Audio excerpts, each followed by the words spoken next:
ওয়াইটি ultra smart watch এখন আরও বেশি প্রিমিয়াম এবং কোয়ালিটিফুল, যেটা সবার পছন্দের শীর্ষে।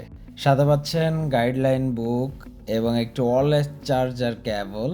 এছাড়াও পেয়ে যাবেন ভিন্ন ভিন্ন কালারের অসাধারণ 8টি বেল্ট, যে বেল্টগুলো আসলেই অনেক প্রিমিয়াম, সবারই পছন্দ থাকে। আপনি চাইলে একটা একটা করে চেঞ্জ করে প্রতিদিনের রুটিনে নতুন নতুন স্টাইলে বেল্টগুলো ব্যবহার করতে পারবেন। এছাড়াও অনেকের চাহিদা থাকে যে আজকে একটা পরছি কালকে একটা পরবো, এমন হতে পারে। এমন হলে আপনার জন্য এটা হতে পারে বেস্ট একটি চয়েস। কম বাজেটের মধ্যে আসলেই এতগুলো বেল্ট, তাও এতগুলো কালার, 1 2 3 4 5 6 7 8। সিলিকনের বডি বাম্পারটা ঘড়িতে লাগানোর সাথে সাথে ঘড়ি একটা ইউনিকনেস তৈরি হবে। রয়েছে মেন ওয়াচটি এবং খোলার সাথে সাথে হ্যালো লেখা হবে। সাথে আমরা দেখি মেন ইন্টারফেসে কেমন আসে। ফুল চার্জ সহ আমরা দেখাচ্ছি এবং প্রতিটি ঘড়ি আমাদের চার্জ করা চেক করা থাকে। আর এই কম্বোটি নিতে চাইলে আমাদের সাথে যোগাযোগ করুন, ইনবক্স করুন আমাদের ফেসবুক পেজে অথবা হোয়াটসঅ্যাপে। ধন্যবাদ।